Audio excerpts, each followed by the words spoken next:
Hola a todos. Gracias por acompañarnos en este video. Hoy vamos a hablar de una tragedia silenciosa, profunda y devastadora que vuelve a sacudir a la familia de Octavio Ocaña. No se trata solo de una noticia médica, sino de una herida que nunca cerró desde la muerte del actor. Una historia real que ha estremecido a miles de personas en México y fuera de él. La noticia cayó como un golpe inesperado. La madre de Octavio Ocaña fue hospitalizada de emergencia, y de inmediato las alarmas se encendieron entre quienes han seguido de cerca el dolor de esta familia desde el fallecimiento del joven actor. No fue un ingreso programado, no fue una revisión de rutina, fue una urgencia provocada por un deterioro físico y emocional que venía gestándose desde hace tiempo.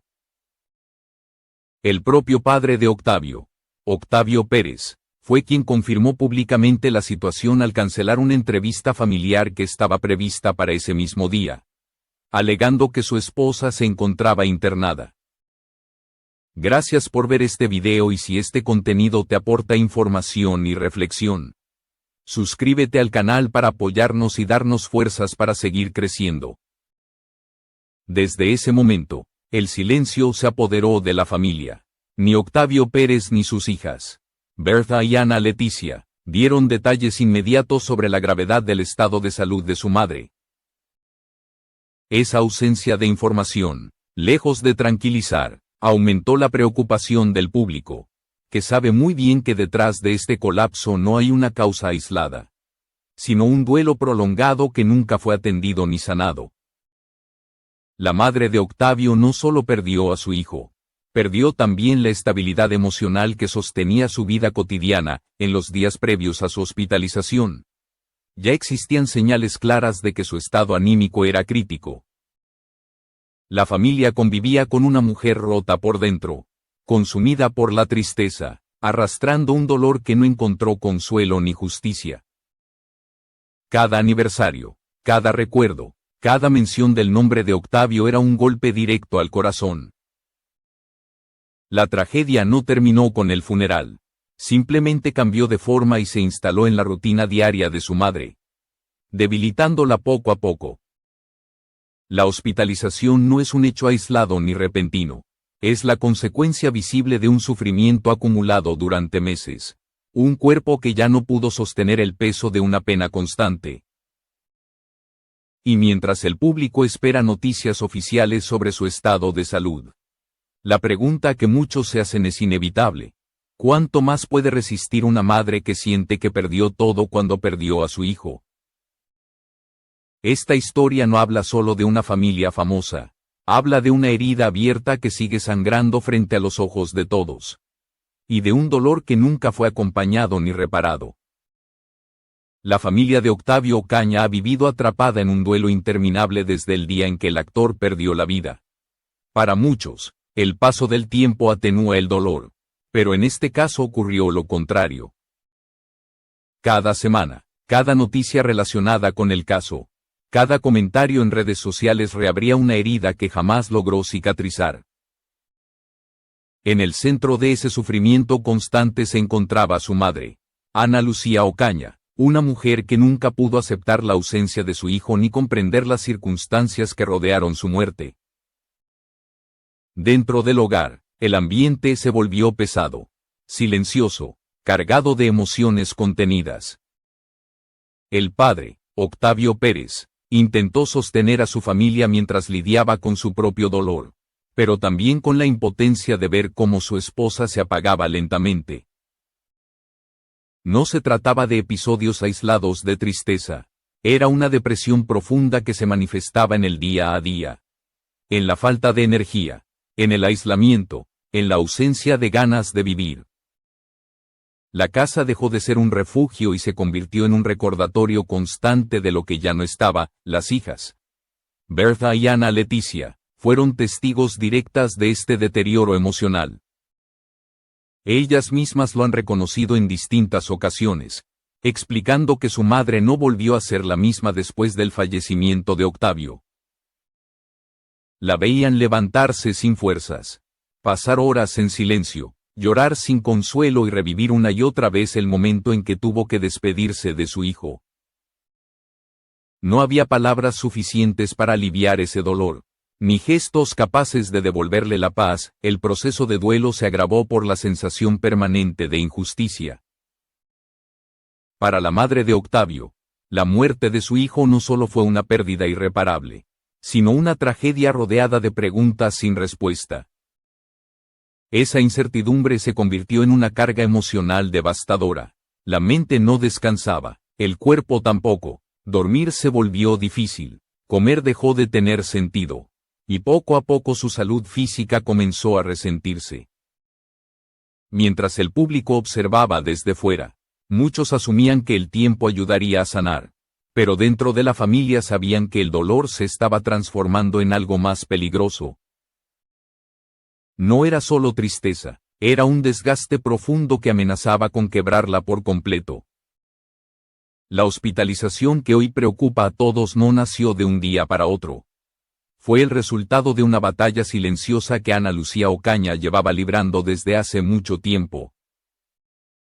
Esta segunda tragedia no puede entenderse sin mirar hacia atrás, sin reconocer que el duelo nunca fue atendido de manera adecuada y que el sufrimiento emocional terminó reflejándose en su cuerpo. La familia lo sabía, lo sentía, pero aún así no pudo evitar que la situación llegara a este punto crítico, pocos días antes de ser hospitalizada. El estado emocional de Ana Lucía Ocaña ya era motivo de profunda preocupación. No se trataba únicamente de tristeza visible, sino de un desgaste interno que comenzaba a manifestarse con señales alarmantes.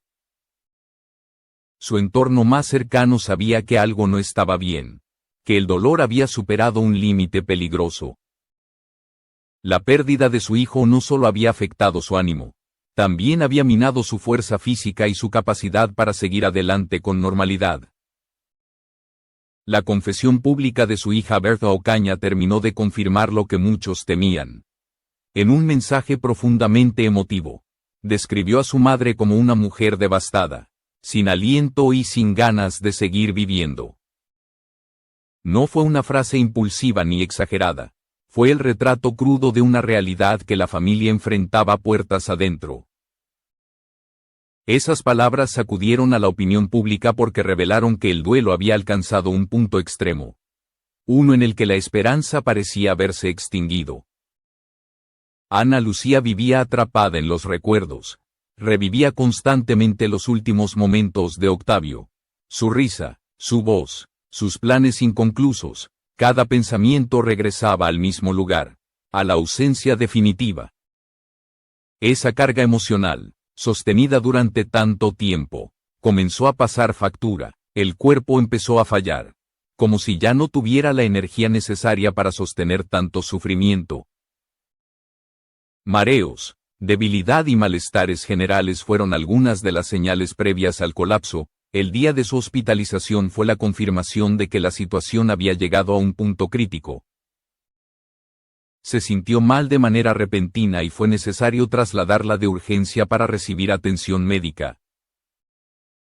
Aunque no se dieron detalles precisos sobre su diagnóstico, el contexto dejaba claro que su estado estaba estrechamente ligado al impacto emocional que arrastraba desde la muerte de su hijo.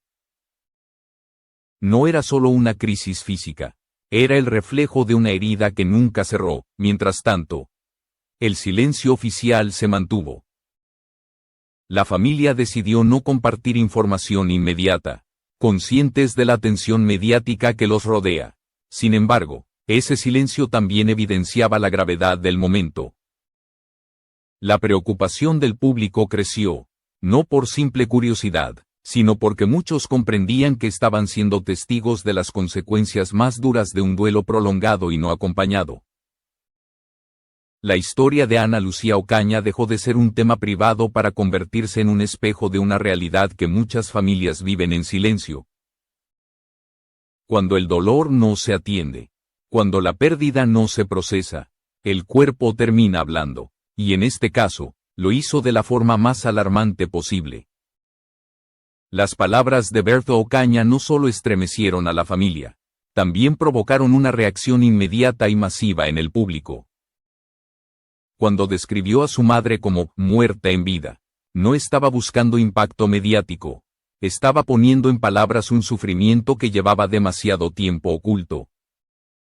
Ese mensaje expuso una verdad incómoda.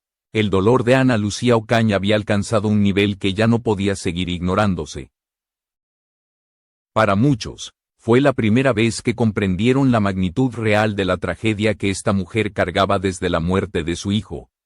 Las redes sociales se inundaron de mensajes de apoyo, oraciones y muestras de solidaridad. Personas que nunca conocieron a la familia de manera personal se sintieron identificadas con ese dolor, porque entendieron que perder a un hijo rompe cualquier noción de normalidad. La empatía fue inmediata, pero también surgieron preguntas difíciles. ¿Cómo era posible que una madre llegara a ese punto sin que existiera una red de contención suficiente? ¿Qué responsabilidad tenía el entorno? ¿Y hasta qué punto el escrutinio público había contribuido a profundizar su sufrimiento? El recuerdo del funeral de Octavio Ocaña volvió a ocupar un lugar central. Durante el sepelio, Ana Lucía se mostró completamente desbordada, aferrada al féretro, gritando entre lágrimas, despidiéndose de su hijo con palabras que aún no resultan imposibles de olvidar. Aquella escena, registrada por quienes estuvieron presentes, fue una muestra clara de que el duelo no sería simple ni corto. Fue el primer indicio de una herida que se mantendría abierta con el paso del tiempo. Cada aparición pública posterior reactivó ese momento. Entrevistas, declaraciones, notas informativas, todo funcionaba como un recordatorio constante de la tragedia. Para una madre en duelo, no había espacio para la calma ni para el olvido. El dolor se renovaba una y otra vez, empujándola hacia un estado de agotamiento emocional extremo. La presión mediática, aunque no intencional, se convirtió en un peso adicional sobre una mente ya frágil. La hospitalización de Ana Lucía Ocaña fue interpretada por muchos como una consecuencia directa de ese desgaste acumulado. No se trataba solo de una crisis personal, sino de un fenómeno social que puso en evidencia cómo el dolor ajeno es consumido, comentado y luego olvidado. Mientras el público seguía con atención cada novedad, la familia enfrentaba en silencio uno de los momentos más difíciles desde la muerte de Octavio. Esta reacción colectiva dejó claro que la historia trascendía lo individual. No era únicamente la tragedia de una madre famosa, era el reflejo de una sociedad que observa el sufrimiento, se conmueve por un instante y luego continúa, mientras quienes viven la pérdida siguen atrapados en ella. Antes de su hospitalización, Ana Lucía Ocaña concedió una entrevista que con el paso del tiempo adquirió un peso profundamente simbólico. Sus palabras no fueron escandalosas ni exageradas, fueron el testimonio de una madre atravesada por el dolor más extremo. Habló con la voz quebrada, con una serenidad que contrastaba con la gravedad de lo que sentía por dentro. En ese espacio, dejó claro que su sufrimiento no era reciente ni pasajero. Era una carga constante que la acompañaba desde el día en que perdió a su hijo. En esa conversación expresó el deseo de haber podido estar presente en el último momento de Octavio. No como un acto heroico ni como una frase dramática, sino como una manifestación del vínculo irrompible entre madre e hijo. Para ella, la ausencia en ese instante se transformó en una culpa silenciosa que nunca logró sacudirse. Cada recuerdo volvía acompañado de una pregunta sin respuesta, de un pensamiento recurrente que alimentaba la sensación de impotencia y desprotección. Quienes vieron la entrevista notaron algo más allá de las palabras. Su mirada reflejaba cansancio, un agotamiento profundo que iba más allá del dolor emocional. Era evidente que su cuerpo ya estaba resentido por una tristeza sostenida durante demasiado tiempo. No hablaba desde la rabia, hablaba desde el vacío. Esa entrevista fue una señal clara de que Ana Lucía Ocaña estaba al límite. Aunque en ese momento pocos imaginaron que días después terminaría hospitalizada de emergencia. Tras la difusión de esas declaraciones, el impacto fue inmediato. Muchos comprendieron que la madre de Octavio no había encontrado consuelo ni alivio real desde la tragedia. La entrevista no fue un desahogo. Fue una advertencia silenciosa, una forma de decir que el duelo la estaba consumiendo lentamente, sin que existiera una pausa, sin que hubiera espacio para la recuperación emocional. La hospitalización cambió por completo la lectura de esas palabras. Lo que antes parecía una expresión de dolor se entendió como el reflejo de una crisis profunda que llevaba tiempo gestándose. La familia, consciente del peso emocional de esa entrevista, optó por el silencio, priorizando la salud y la estabilidad de Ana Lucía por encima de cualquier explicación pública. Este episodio dejó una lección dura y clara. El dolor no siempre se manifiesta con gritos ni colapsos visibles. A veces se expresa en frases tranquilas, en miradas cansadas y en silencios prolongados. Y cuando no se atiende a tiempo, termina pasando factura de la forma más inesperada y dolorosa. La situación de Ana Lucía Ocaña abrió una reflexión inevitable sobre las consecuencias invisibles del duelo prolongado. Más allá de la atención mediática, lo ocurrido puso en evidencia cómo una pérdida no resuelta puede transformarse en una crisis de salud real. El cuerpo, tarde o temprano, termina expresando aquello que la mente ya no puede sostener. En este caso, la hospitalización fue el punto de quiebre que dejó al descubierto años de sufrimiento acumulado. Para la familia, este momento significó volver a enfrentarse a la fragilidad de su propia estabilidad. Octavio Pérez y sus hijas entendieron que el dolor no había disminuido con el paso del tiempo, sino que había cambiado de forma, volviéndose más silencioso y peligroso. La prioridad dejó de ser cualquier exposición pública y pasó a ser la recuperación de Ana Lucía, tanto física como emocional. El silencio que mantuvieron no fue indiferencia, fue una forma de protección. La reacción del público también evolucionó. Muchos dejaron de consumir la noticia como un simple titular y comenzaron a reflexionar sobre el impacto real de la pérdida y del escrutinio constante. La historia de esta madre no fue solo una tragedia personal, fue un recordatorio de que el duelo necesita acompañamiento, tiempo y cuidado. Sin ello, las consecuencias pueden ser devastadoras, aunque no se difundieron detalles médicos específicos. El mensaje fue claro. La salud emocional es tan determinante como la física, y descuidarla puede llevar a situaciones límite. La hospitalización de Ana Lucía Ocaña no fue un episodio aislado. Fue la consecuencia de un dolor profundo que nunca encontró descanso. Esta historia queda abierta. No hay un cierre definitivo ni una resolución inmediata. Solo queda la esperanza de que este episodio marque un punto de inflexión. Un momento en el que el cuidado, la empatía y el respeto prevalezcan sobre el morbo y la exposición. Porque detrás de cada tragedia pública hay seres humanos reales, con heridas que no siempre se ven, pero que duelen de la forma más intensa posible.